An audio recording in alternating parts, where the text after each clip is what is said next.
¿Qué tal, chicos? Buenas tardes. Bueno, vamos a continuar en este caso con el séptimo vídeo de la Trinidad.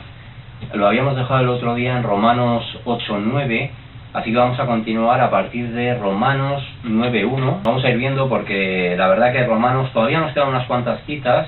Lo vamos a acabar hoy seguramente en este vídeo de 1 hora, pero el otro vídeo fue muy esclarecedor, ¿no? En ese sentido, respecto a todas estas evidencias. A mí es un vídeo que me gustó mucho como salió en base a las citas.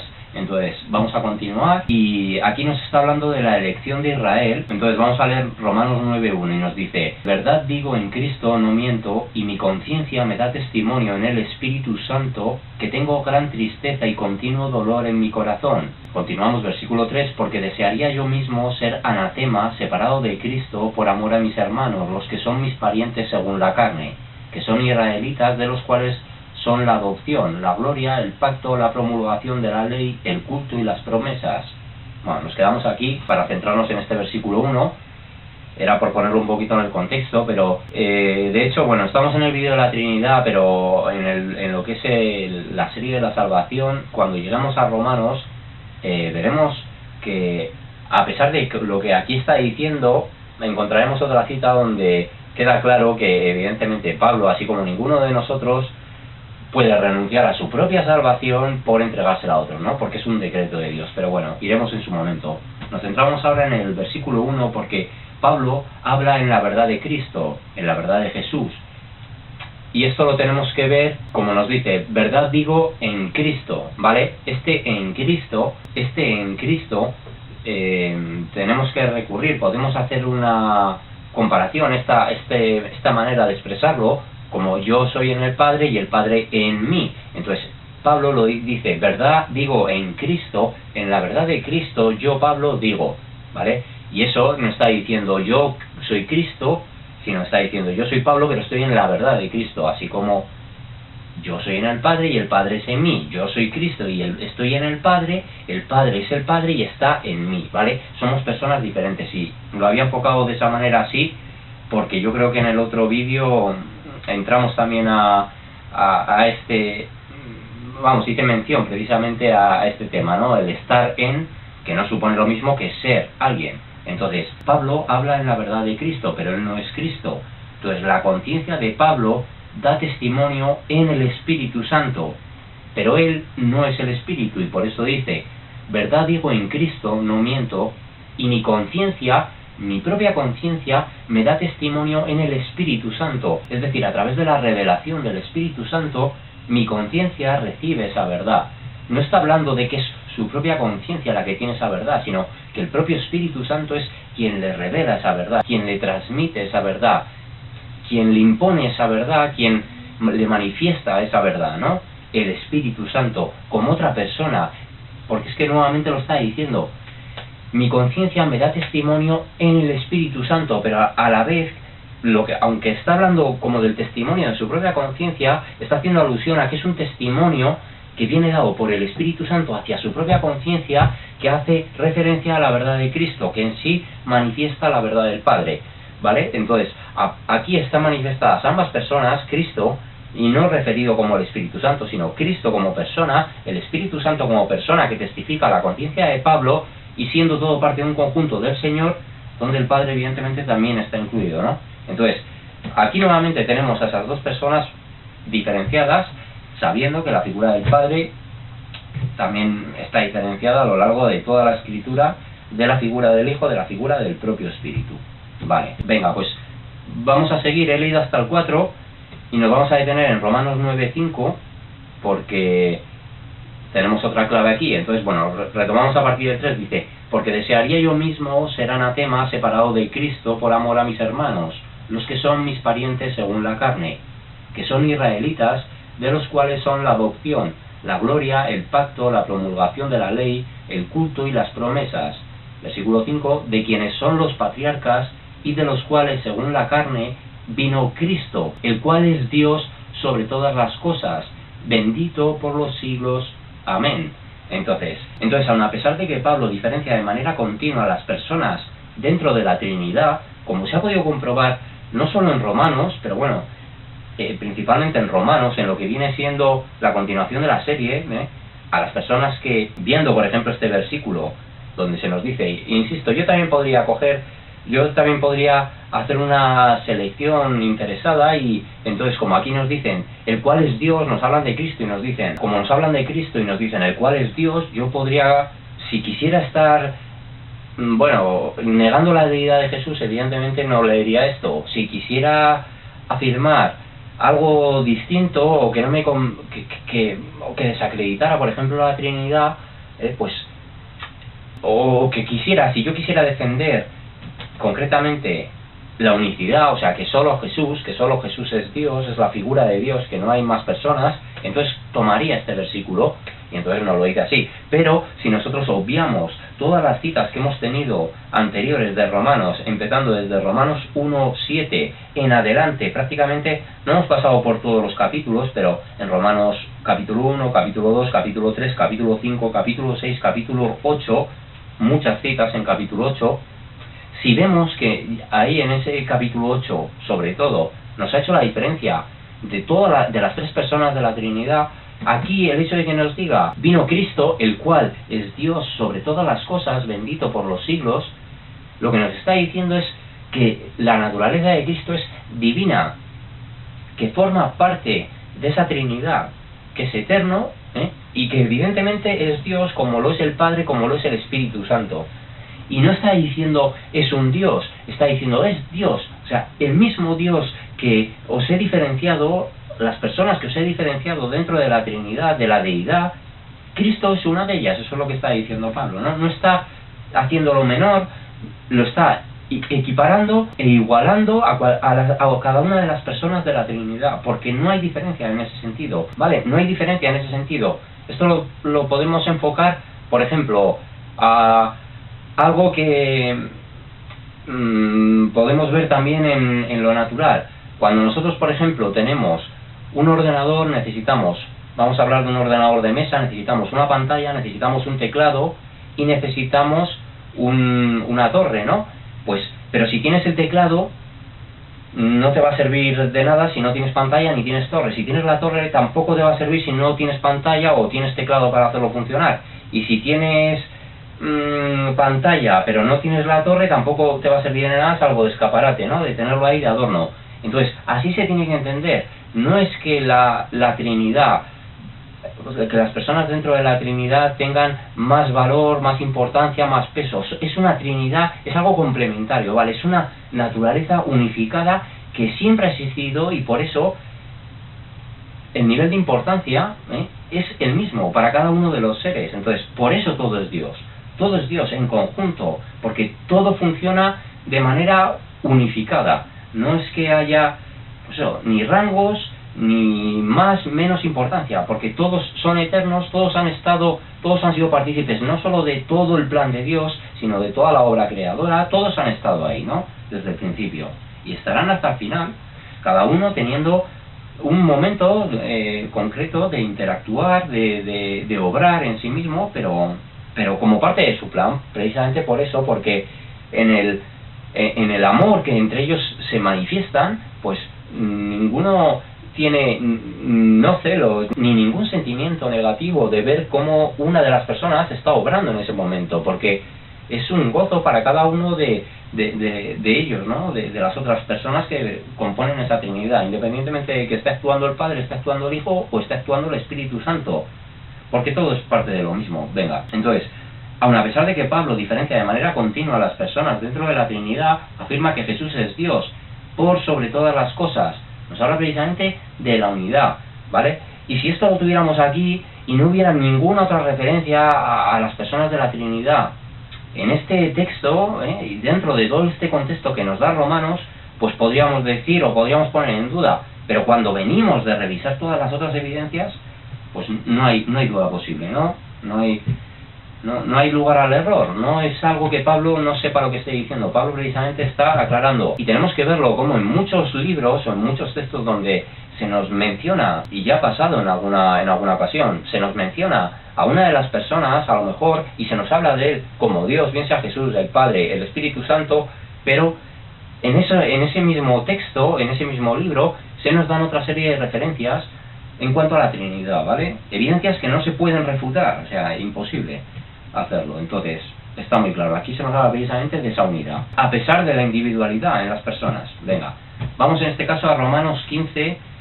tenemos varias evidencias aquí, Romanos 15, de versículos 5-6, y bueno, esto es un apartado que nos empieza en el capítulo 14, donde nos habla de los débiles en la fe. Entonces, Romanos 15, 5-6 nos dice: pero el Dios de la paciencia y de la consolación os dé entre vosotros un mismo sentir según Cristo Jesús, para que unánimes a una voz glorifiquéis a Dios y Padre de nuestro Señor Jesucristo. Vale, una referencia, una expresión muy parecida a la que se nos dan las salutaciones, que lo vimos en el, me parece que fue el 5.º vídeo de la Trinidad. Estamos viendo ese cierre de este capítulo, bueno, no de este capítulo, este apartado de los débiles en la fe, versículos 5-6 del capítulo 15, donde se nos habla precisamente de esa división en las personas. Por eso os digo que el hecho de que nos hable de Cristo como el Dios verdadero y eterno,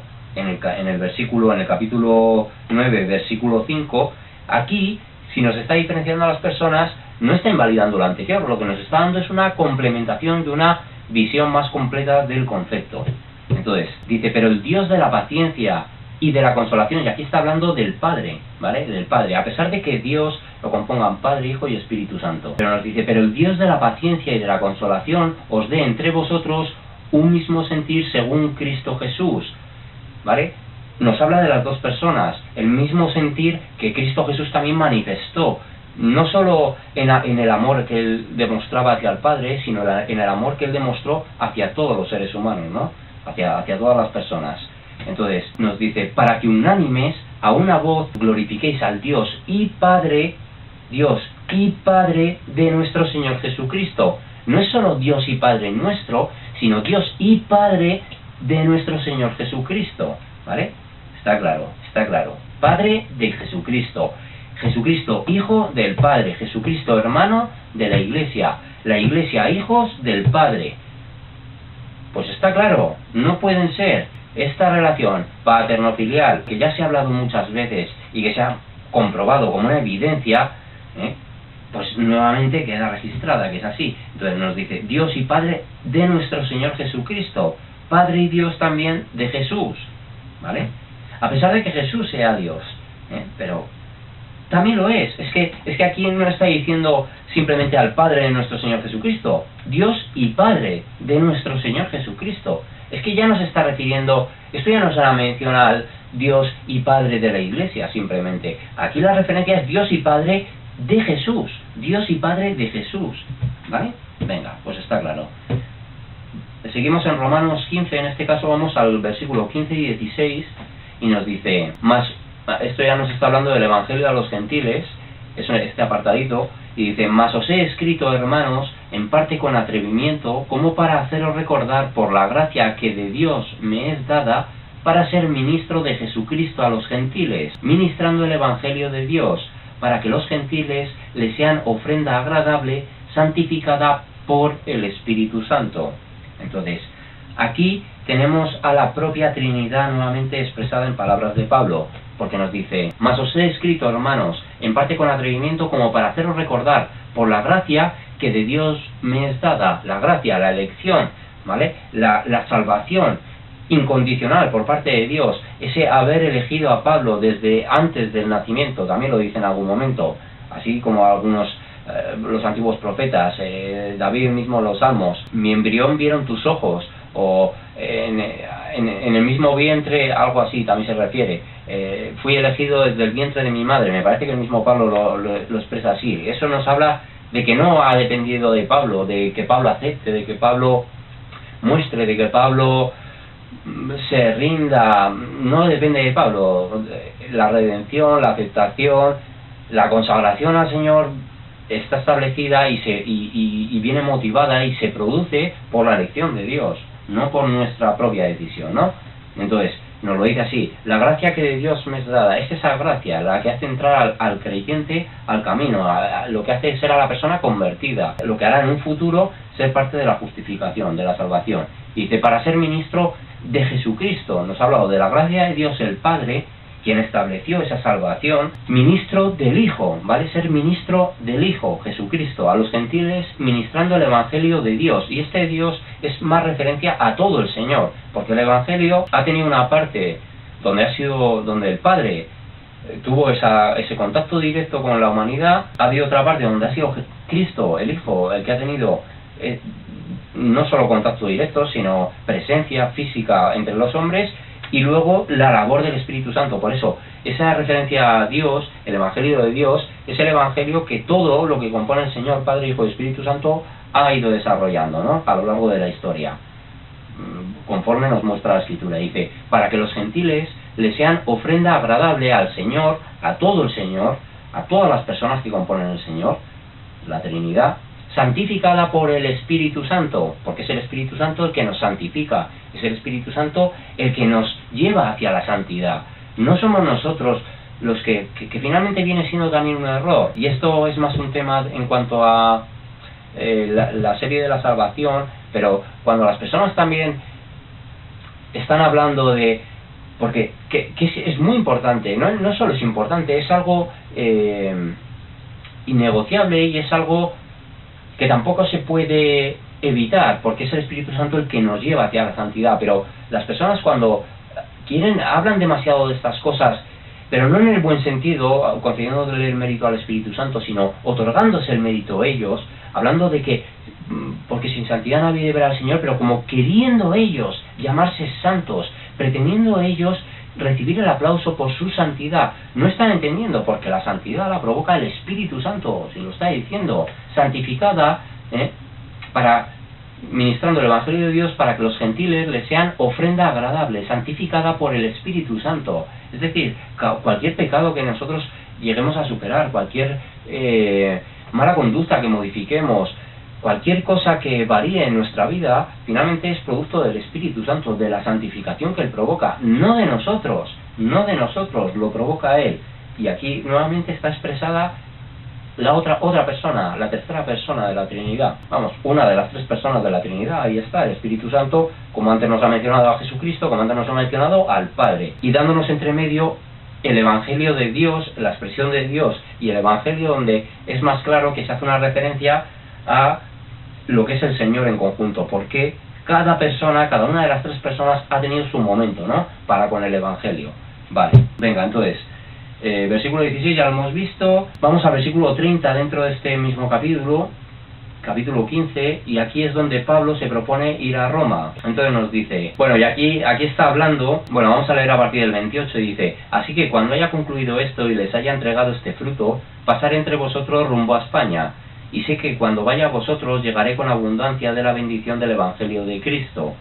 Versículo 30, pero os ruego, hermanos, por nuestro Señor Jesucristo y por el amor del Espíritu, que me ayudéis orando por mí a Dios, ¿vale? Nuevamente, la Trinidad manifestada, Padre, Hijo y Espíritu Santo. En palabras de Pablo, en un solo versículo.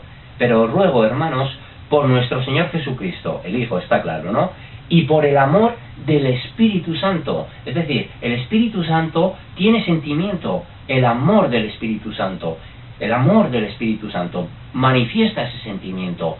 ¿Quién tiene sentimientos? Una persona puede manifestar ira, puede manifestar amor, puede manifestar compasión, puede manifestar muchos sentimientos, ¿no? Todos los que existen. Pues el amor del Espíritu Santo es referencia a los sentimientos propios del Espíritu Santo. Y nos habla del Espíritu porque nos lo pone en mayúsculas y nos lo dice así.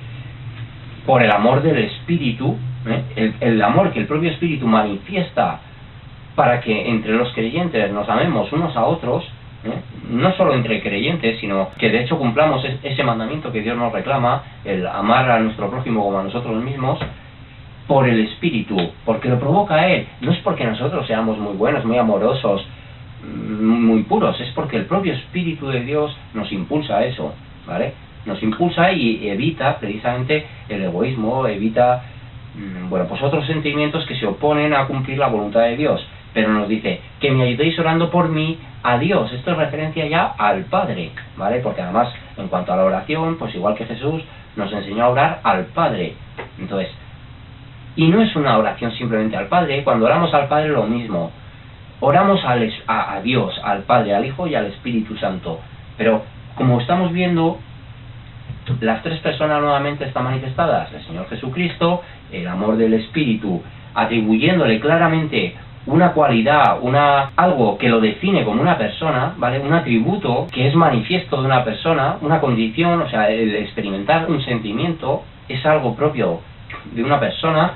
No somos animales, no son simplemente instintos, sino que nos está hablando de un sentimiento que lo experimentamos los humanos, ¿vale? Entonces, una persona, el Espíritu, que me ayudéis orando por mí, a Dios, al Padre. Vale, pues ahí está clara, ¿no? La Trinidad. Bueno, vamos a ir en este caso a Romanos 16, versículos 25-27. Venga, Romanos, esto es la doxología final, la despedida de la carta, entonces, del libro, leemos del 25 al 27, y nos dice: y al que puede confirmaros según mi evangelio y la predicación de Jesucristo, según la revelación del misterio que se ha mantenido oculto desde tiempos eternos, pero que ha sido manifestado ahora, y que por las escrituras de los profetas, según el mandamiento del Dios eterno, se ha dado a conocer a todas las gentes para que obedezcan a la fe. Al único y sabio Dios sea gloria mediante Jesucristo para siempre.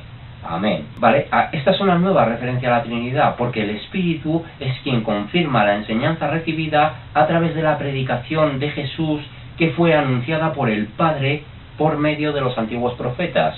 Entonces, nos lo está diciendo: al que puede confirmaros según mi evangelio y la predicación de Jesucristo. Entonces, al que puede confirmaros según mi evangelio es el Espíritu Santo. Él confirma, Él revela, Él testifica de la verdad, ¿vale? Él convence al mundo de verdad, de justicia y de pecado, ¿eh? Así nos lo dice también. Yo creo que eso sí que nos ha llegado a salir, no sé, en este vídeo o en el de la salvación, o quizá en otros vídeos, pero ha sido así, o sea, es así.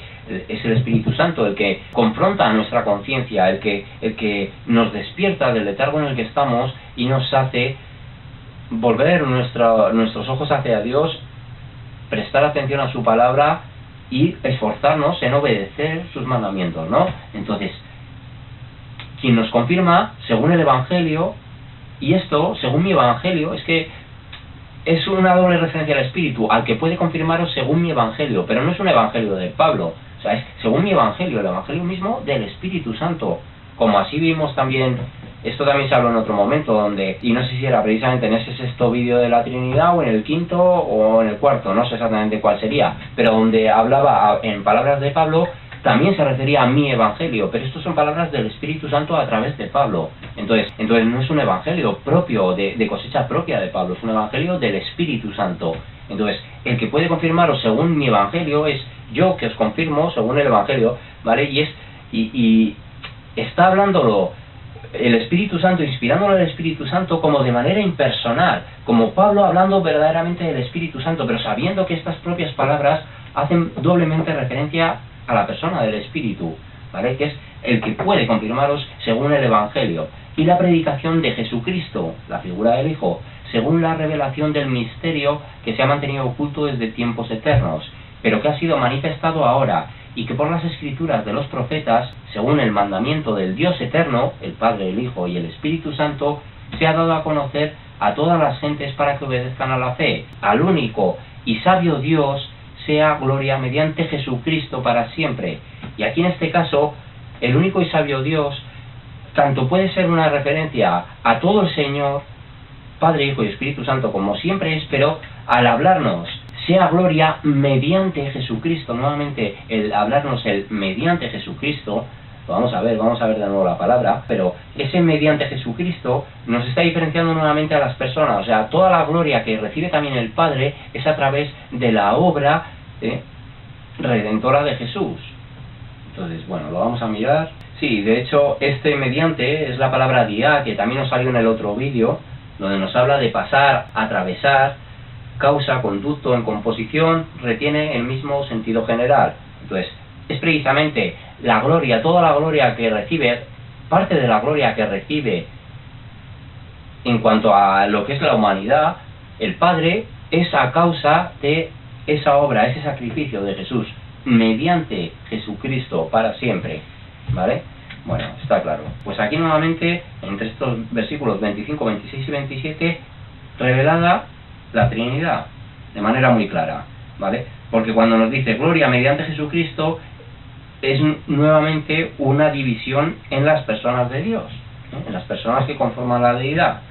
Y habiéndonos hecho referencia en el versículo 25 al que nos confirma, al que nos revela, al que nos santifica, como nos han dicho antes, al que nos preserva, al que nos conduce hacia la meta final, que es el Espíritu Santo, según su Evangelio, está también registrada esa persona, como así en el versículo 27 quedan claramente diferenciadas la figura del Padre y del Hijo. Venga, vamos a empezar ya en Primera de Corintios, y vamos a Primera de Corintios 1:30, porque ya habíamos visto esas salutaciones, todas esas claves no las vamos a volver a ver, ya se vieron en ese vídeo final, en la parte final del vídeo, todas en conjunto, así que vamos al capítulo 1, versículo 30, y aquí nos está hablando de Cristo, poder y sabiduría de Dios, y nos dice: mas por él, bueno, vamos a leer, a pesar de que vamos a centrarnos a partir del versículo 30, vamos a leer a partir del 26, y nos dice: pues mirad, hermanos, vuestra vocación, que no sois muchos sabios según la carne,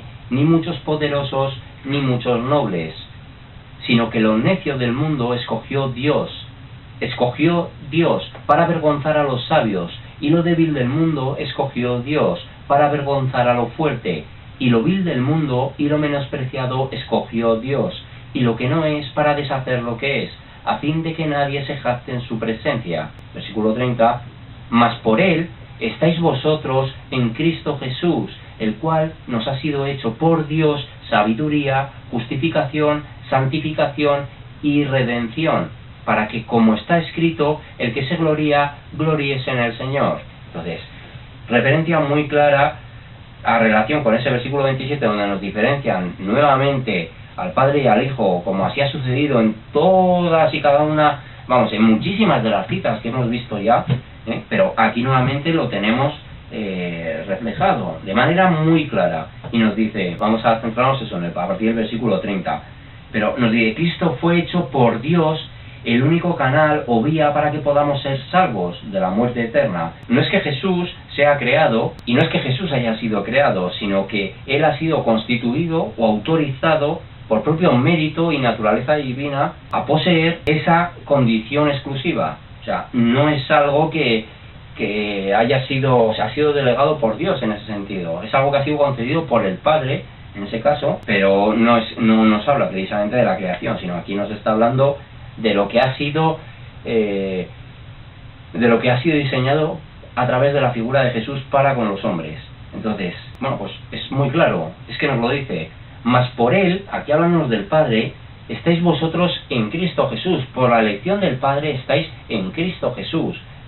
No nos está hablando, nos está ahí hablando del Padre, nos está haciendo una mención al Padre, porque antes nos lo ha mencionado en el versículo 28, pero ahí hace más por él, ese artículo se está refiriendo al Padre. Estáis vosotros en Cristo Jesús. Lo mismo, el Padre está en mí, yo estoy en el Padre. Nosotros estamos en Cristo Jesús, en la verdad de Cristo Jesús. Cristo está en nosotros, su verdad está en nosotros. ¿Eso nos convierte a nosotros en Cristo Jesús, en su propia persona? No. ¿Eso hace que Cristo sea nosotros, que Cristo sea mi persona? No. Nos está hablando de estar en, ¿vale? Eso es lo que nos está diciendo, y es una comparación muy válida para con ese ejemplo en esas palabras de Jesús respecto al Padre, al estar en el Padre.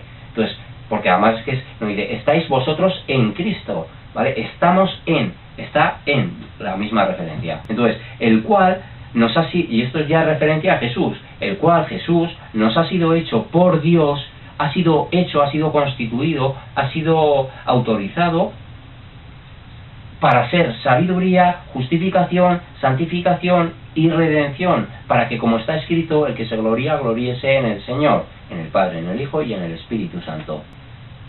Ha sido hecho por Dios sabiduría. Vamos a ver, es una manera también de expresarlo, no es él ha sido hecho, sino ha sido constituido, ha sido delegado, se le ha otorgado esa labor, ¿vale? Bueno, pues está claro, nuevamente, es que, y a pesar de que nos diga eso, de que nos diga ha sido sabiduría, porque ha sido lo que nos entregó, sabiduría desde el principio. Todo el Señor nos ha entregado sabiduría, pero ha sido justificación, porque Él ha sido quien expió nuestros pecados, santificación y redención, porque a pesar de que el proceso de santificación lo provoque el Espíritu Santo, es algo que viene sustentado por la propia obra de Jesús, que en sí responde a lo planeado, a lo planificado por el Padre. Entonces es por eso que la santificación para nosotros se le aplica en este sentido a Jesús, porque todo forma parte de un todo. Y en estas claves de hablarnos de cosas que claramente, por ejemplo, la santificación se le atribuye al Espíritu Santo, que en algunos casos se nos hable de Jesús como el responsable de lo mismo, porque bueno, Jesús verdaderamente es que Él era la santificación, o sea, Él nos trajo el ejemplo de santidad total y plena. Es el único humano santo, verdaderamente, el único que ha sido santo ha sido Jesús. Entonces, Él fue ejemplo de santificación, pero quien provoca en nosotros la santificación es el Espíritu Santo, ¿no? Y por eso es aplicable en este caso, o sea, y por eso es independiente que se esté hablando de que para nosotros Él es santificación, y de hecho también, o sea, aquí ya también se nos habla de la santificación que Él tenía que tener para ser una ofrenda que pudiera expiar verdaderamente nuestros pecados, ¿no? Que fuera alguien puro, que entregando su vida por nosotros pudiera cumplir esa labor. Entonces, también nos habla de su propia santidad, pero de hecho aquí en este caso sí, o sea, no está hablando tanto de lo que, aunque nos dice, nos ha sido hecho por Dios sabiduría, no sé, pero como vemos, lo que fue hecho en la persona de Jesús es lo que nosotros recibimos, porque aquí es claramente una referencia a lo que fue hecho por medio de Dios en la figura de Jesús. O sea, nos habla de la sabiduría de Jesús, de que fue justificación, la propia obra de Jesús, de la santificación que Cristo, pero como vemos, hay santificación, hay redención. Cristo no necesitaba ser justificado, o sea, nos habla por un lado nos está hablando de la propia naturaleza de Jesús, y por otro lado lo que a nosotros nos ha repercutido, ¿no? El que Él viniera a liberarnos del pecado, de la muerte, de la esclavitud, ¿no? Entonces, lo podemos interpretar de las dos maneras: el hecho de que nos hable que lo que ha supuesto para nosotros y lo que en nosotros provoca, ¿no? Y sabemos que una cosa es lo que Cristo en sí mismo manifestó, esa santidad, esa sabiduría, ese acto de redención y de justificación, y que para nosotros supone lo mismo, recibir esa mente crística, ese discernimiento que nos va dando el Espíritu Santo, ser justificados de nuestros pecados, ser impulsados a la santificación y obtener finalmente la redención del alma, ¿no? Entonces, me lo dice así, esto tiene que provocar que nos gloriemos en el Señor, y no en nosotros mismos, aunque no estemos en el tema de la salvación, pero es que todas estas claves van a salir seguro, porque esto anula totalmente, o sea, cualquier deseo ególatra, cualquier deseo de recibir nosotros ningún tipo de mérito, ¿no? Y bueno, como se están haciendo ambas series, pues bueno, es complementario también, no se desvincula del todo, ¿no? El hecho de estar entrando en la Trinidad, alternándolo con la salvación, pues bueno, si algunas claves también nos dan juego, aunque entraremos directamente a muchas de ellas también en la otra serie, pero bueno, no está mal en todo caso dejar ideas claras, ¿no? Venga, entonces vamos en este caso a 1 Corintios 2, del 7 al 10, versículo 7-10, y aquí nos está hablando de la revelación por el Espíritu de Dios, y nos dice: mas hablamos sabiduría de Dios en misterio, la sabiduría oculta, la cual Dios predestinó antes de los siglos para nuestra gloria, la que ninguno de los príncipes de este siglo conoció, porque si la hubiera conocido, nunca habrían crucificado al Señor de gloria. Antes bien, como está escrito, cosas que ojo no vio ni oído yo, ni han subido en corazón de hombre, son las que Dios ha preparado para los que le aman. Hemos dicho hasta el 10. Pero Dios nos las reveló a nosotros por el Espíritu, porque el Espíritu todo lo escudriña, aún lo profundo de Dios. Vale, entonces, y luego vamos a seguir, pero de momento nos quedamos aquí hasta el versículo 10, tomando a partir del 7. Entonces, en referencia también a lo mismo, que Cristo fue hecho sabiduría, pero nosotros recibimos esa sabiduría por parte del Espíritu Santo. Por eso de que es doblemente aplicable este versículo 30 a lo que era en la figura de Jesús, a lo que ha repercutido o ha actuado o nos ha influenciado a nosotros. Pero nos dice, mas hablamos sabiduría de Dios en misterio, la sabiduría oculta, la cual Dios predestinó antes de los siglos para nuestra gloria, la que ninguno de los príncipes de este siglo conoció, porque si la hubieran conocido nunca habrían crucificado al Señor de gloria. Antes bien, como está escrito, cosas que ojo no vio, ni oído yo, ni han subido en corazón de hombre, son las que Dios ha preparado para los que le aman. Versículo 10, ahí quiero centrarme, porque viene una clave, viene una clave importantísima en este caso respecto a la persona del Espíritu Santo, a la personalidad del Espíritu Santo, y nos dice, pero Dios nos la reveló a nosotros por el Espíritu, ¿vale? Y aquí es referencia al Padre. Bueno, podemos hacer referencia a Dios, el Señor, Padre, Hijo y Espíritu Santo, pero que es la manifestación del Espíritu la que nos lo revela a nosotros. Y nos dice, porque el Espíritu todo lo escudriña, aún lo profundo de Dios. Vamos a mirar todo lo escudriña, vamos a ver exactamente qué palabra nos da en griego. Bueno, y aquí en este caso nos habla de la palabra ereunao, ¿vale? Ereunao nos habla de inquirir, mediante la idea de inquirir, y nos habla de buscar, figurativamente investigar, escudriñar. Bueno, eso requiere de un intelecto, pero vamos a ver que aquí nos dice, entregar la revelación le corresponde a la persona del Espíritu Santo, no hay duda, ¿no? No hay duda porque es una confirmación a lo largo de toda la Escritura.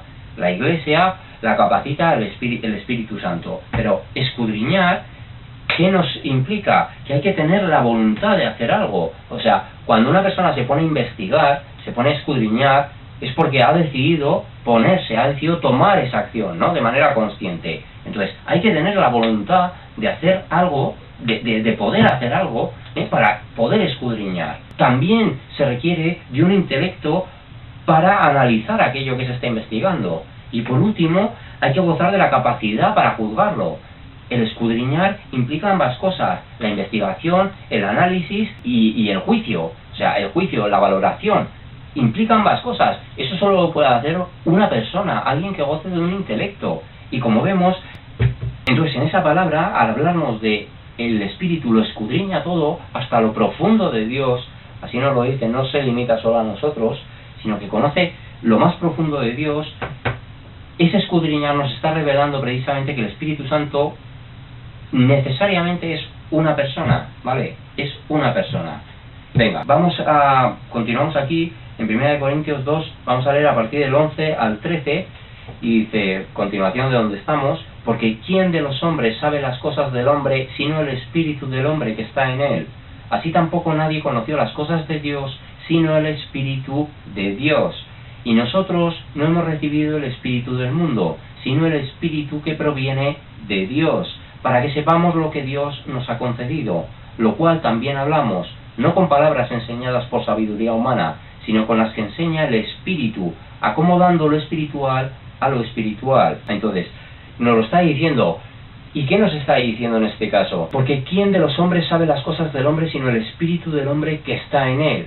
¿Esto qué quiere decir? Quiere decir que a pesar de que otras personas puedan conocernos, siempre quien más va a conocer en profundidad a nuestro ser, a lo que nosotros verdaderamente somos, es nuestro propio espíritu. O sea, nuestra conciencia sabe cómo verdaderamente somos, sabe lo que pensamos, sabe que aunque en un momento dado se pueda estar poniendo una buena cara, a lo mejor no está expresando lo que verdaderamente hay. O que, vamos a poner el ejemplo, a lo mejor una persona, por lo que sea, le ha pasado algo y está destrozada por dentro, pero está en presencia de otros e intenta, mostrar una actitud optimista. Pues esa persona, las personas de fuera no van a estar percibiendo esa realidad que se está dando, pero nuestro espíritu, nuestra conciencia, es consciente precisamente de lo que hay, de la realidad, ¿no? Pues así, eso es lo que nos está diciendo, que igual que nuestro espíritu no es otra persona en nosotros, es parte de nuestro ser que nos conoce, más allá de lo que nos pueda conocer la gente que nos rodea, con la que interactuamos, gente que nos ama. A pesar de ese vínculo que pueda haber entre personas, jamás se va a conocer de igual modo que nosotros mismos, ¿no? Eso es evidente para todos. Entonces, así nos lo está diciendo. Entonces, bueno, pues así nos lo está diciendo precisamente del Espíritu de Dios, ¿eh? Y esto nos está hablando precisamente aquí, en este caso no es exactamente lo mismo, no es que sea, bueno, también es aplicable a que es alguien de lo que conforma el propio, lo que quiero decir. Entonces aquí en este caso no está diciendo el Espíritu de Dios es otro Dios que conoce al Dios vivo, ¿no? Lo que está diciendo es esa manifestación de Dios, que forma parte de Dios, conoce al Dios vivo hasta lo más profundo de su ser, porque además forma parte de él. Pero lo que quiere decir, y esto es más referencia a la figura del Padre, ¿vale? Pero también conoce la figura del Hijo, eso es lo que quiere decir. Lo que nos está hablando es que lo más profundo precisamente lo escudriña el Espíritu Santo de Dios. Eso es, el Espíritu Santo conoce todos los misterios.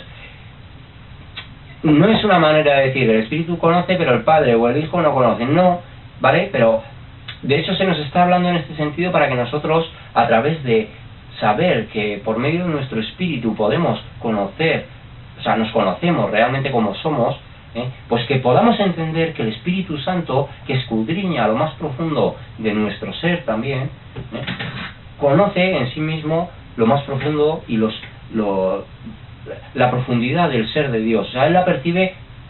Si nuestro espíritu percibe nuestra naturaleza a un nivel mucho más objetivo de lo que cualquier ser humano podría hacer sobre cada uno de nosotros, hay que entender que el Espíritu de Dios tiene ese nivel de profundidad también, de conocer y de disfrutar de esa naturaleza plena de Dios, ¿no? Es lo que tenemos que entender. Entonces luego nos dice, nosotros no hemos recibido el espíritu del mundo, sino el espíritu que proviene de Dios, proviene de Él, ¿vale? Nos lo dice así. Y nos está hablando de otra persona, ¿vale? Y dice, para que sepamos lo que Dios nos ha concedido, lo cual también hablamos, no con palabras enseñadas por sabiduría humana, sino con las que enseña el Espíritu, acomodando lo espiritual a lo espiritual. Entonces, el Espíritu es un ser consciente, pues posee la facultad de enseñar y posibilitarnos el razonar, haciéndonos sencillo entender los asuntos de Dios, aun dentro de su complejidad, ¿no? Pero lo mismo, a nosotros, para que nosotros podamos recibir una educación, podamos recibir una enseñanza, un entendimiento, necesitamos que alguien con intelecto, con personalidad, con la voluntad, con la capacidad de escudriñar la verdad, de estudiarla, de razonarla, de analizarla, de juzgarla y de compartirla, pueda enseñarla para que otros la reciban, ¿no? Pues necesariamente, si el Espíritu nos enseña, si tiene la capacidad de enseñarnos, requiere que tenga un intelecto, requiere que tenga esa voluntad de querer verdaderamente enseñar, pues todas estas cualidades son una persona. Si además determinan que es una persona. Si además el Espíritu Santo se nos dice que nos conciencia de pecado, de verdad y de justicia, pues evidentemente nos está hablando de una conciencia moral también. O sea, no nos conciencia en base a, yo qué sé, a comernos la oreja, a convencerte porque sí, porque te conciencio del pecado. No, te conciencia en base a la ética, a la moral de Dios, a los principios de Dios, a los mandamientos de Dios. O sea, te conciencia en base a algo que es comprobable a través de nuestra propia conciencia, de nuestra experiencia, de comprobar cómo, pues, nuestro espíritu mismo, cuando no está haciendo las cosas correctas, aun independencia de que haya una relación con Dios, bueno, hay un cierto quebrantamiento, ¿no? Cuando sabemos que estamos haciendo algo mal, o sea, hay una intranquilidad en ese sentido dentro de nuestra conciencia cuando sabemos que por ese discernimiento que se nos ha dado en cuanto a, ese poder de diferenciar el bien y el mal, pues nos permite valorar las cosas, ¿no? Cuando a través de la conciencia podemos discernir entre el bien y el mal. Entonces, eso lo provoca también el Espíritu Santo, o sea, cuando ya estamos hablando en el terreno de lo espiritual, y así nos lo dice, porque acomodando lo espiritual a lo espiritual, es a través del Espíritu Santo por lo que podemos entender estas verdades de Dios, ¿vale? Más allá de entenderlas, integrarlas, ¿vale? Porque no es algo mental, porque no es algo, y así nos lo dice, acomodando lo espiritual, las verdades espirituales a lo espiritual, o sea, el Espíritu lo introduce en nosotros, ¿vale? Y lo convierte en una realidad espiritual. Venga, vamos a mirar, no creo que no vamos a acabar Primera de Corintios, porque llevamos ya prácticamente una hora, entonces vamos a ver pues quizá una o dos citas más, no se han visto muchas, es verdad, en este vídeo, pero bueno. Vamos a ver en 1 Corintios 3, 21, 23, y aquí nos habla de colaboradores de Dios. Entonces, en el versículo 21 nos dice: así que ninguno se gloríe en los hombres, porque todo es vuestro, sea Pablo, sea Apolo, sea Cefas, sea el mundo, sea la vida, sea la muerte, sea lo presente, sea lo porvenir, todo es vuestro, y vosotros de Cristo, y Cristo de Dios. ¿Vale? Bueno, y aquí antes nos ha estado hablando en cuanto a la gente que se considera sabia en sí misma, sabia en su propia opinión. Entonces, como vemos, lo que me quiero centrar precisamente es en el versículo 23, nos dice: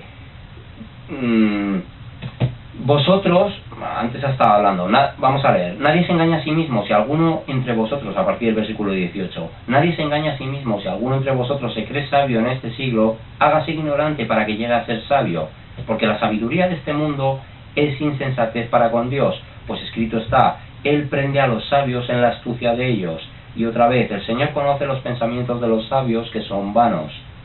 Así que ninguno se gloríe en los hombres, porque todo es vuestro, sea Pablo, sea Apolo, sea Cefas, sea el mundo, sea la vida, sea la muerte, sea lo presente, sea lo porvenir, todo es vuestro, y vosotros de Cristo, y Cristo de Dios. Entonces, me quiero centrar precisamente en el versículo 23. Cristo es propiedad privada de Dios, ¿vale? Y lo dice así: como siendo Cristo la única figura de Dios, podría decirse Cristo. O sea, yo no puedo apropiarme o decir que algo es propiedad. O sea, para que tú puedas decir que alguien es propiedad de otra persona, o sea, el amo no puede ser esclavo de esa persona, ¿no? Vamos a ponerlo en ese ejemplo. Un mayordomo no es mayordomo, no. Si tú te estás sirviendo a ti mismo, estás sobrando hacia ti mismo, pero no estás dando un servicio a un tercero. Lo que aquí se está diciendo precisamente es que Cristo es propiedad del Padre, ¿vale? Cristo es diferente persona al Padre, de manera muy clara. Cristo de Dios, nosotros de Cristo, y Cristo de Dios el Padre, en este caso referencia, ¿no? De manera muy clara. Bueno, pues seguimos con esas diferencias entre las personas del Padre y el Hijo en muchos casos. Insisto, yo creo que el sexto vídeo de la Trinidad se centró más en diferenciar la persona del Espíritu. Aquí ha habido también varias claves, pero bueno, es que la diferencia del Padre y del Hijo, vamos, lo podéis comprobar. Si ves todos los vídeos, es que son innumerables. Incontables las citas, no sabría decir un número ni siquiera aproximado, pero os puedo decir que, incluso obviando todas esas salutaciones, probablemente han salido más de 30 citas ya con diferencia entre el Padre y el Hijo, ¿no? Si sumamos esas, pues se acercan ya a las 50, o sea, es que es increíble que no se pueda contemplar esta realidad trinitaria, ¿no?, por parte de muchas personas. Bueno, Cristo propiedad privada de Dios, está muy claro. Cristo es de Dios. Si Cristo es de Dios, Cristo y Dios el Padre y el Hijo no pueden ser la misma persona, ¿eh? Si yo soy el teléfono no puede ser mío. O sea, el teléfono no dice yo soy del teléfono, el teléfono es de una persona o no es de. Yo, si pertenezco, si sirvo a alguien, sirvo a ese alguien, pero si soy solo yo, si solamente estoy yo, no puedo afirmar que soy de alguien, ¿vale? No puedo afirmar que trabajo para alguien, que estoy al servicio de alguien. No puedo hacerlo, porque se necesitan dos sujetos para que esta afirmación, con ese uso de esa preposición de pertenencia, que nos habla de una pertenencia, pues tenga sentido. Venga. Y creo que vamos a ver esta última cita ya, y lo vamos a dejar aquí, en Romanos 6, en 1 Corintios, perdón, lo vamos a dejar aquí, 1 Corintios 6, 9, 11, vamos a mirar, y nos dice, aquí nos habla de litigios delante de los incrédulos. Bueno, aquí nos está hablando de litigios delante de los incrédulos. Entonces, en el versículo 9 nos dice, ¿no sabéis que los injustos no heredarán el reino de Dios? No erréis, ni los fornicarios, ni los idólatras, ni los adúlteros, ni los afeminados, ni los que se echan con varones, ni los ladrones, ni los avaros, ni los borrachos, ni los maldicientes, ni los estafadores heredarán el reino de Dios. Y esto erais algunos, mas ya habéis sido lavados, ya habéis sido santificados, ya habéis sido justificados en el nombre del Señor Jesús y por el Espíritu de nuestro Dios. Bueno, aquí tenemos a la Trinidad totalmente manifestada. Entonces, el creyente es justificado en el nombre de Cristo a través de la acción que el Espíritu Santo realizó en la vida del cristiano. No es la labor humana realizada en vida, sino por la actividad ejecutada por medio del Espíritu en nuestra vida. y nos lo dice así. Nos centramos en el versículo 11, y esto, habiéndonos hablado de todos, de diferentes pecados, y esto erais algunos, mas ya habéis sido lavados, ya habéis sido santificados, ya habéis sido justificados en el nombre del Señor Jesús. Y esto nos está hablando de que es algo que, a pesar de todo, en la vida terrenal no está plenamente manifestado. Nos está hablando de que es algo ejecutado en el campo de lo espiritual, ¿vale? Aunque no terrenalmente, físicamente esté totalmente manifestado, pero nos está hablando haber sido totalmente lavados, haber sido santificados, haber sido justificados, ¿vale? Pero esto no es algo que a día de hoy esté manifestado para la vida de ninguno de los que estamos vivos, ¿vale? Los que han trascendido a ese plano espiritual sí, porque ahí ya se ha manifestado la salvación. Pero bueno, nos dice, en el nombre del Señor Jesús y por el Espíritu de nuestro Dios, ¿vale? La Trinidad, en el nombre del Señor Jesús, el Hijo, y por el Espíritu Santo de nuestro Dios, ¿vale?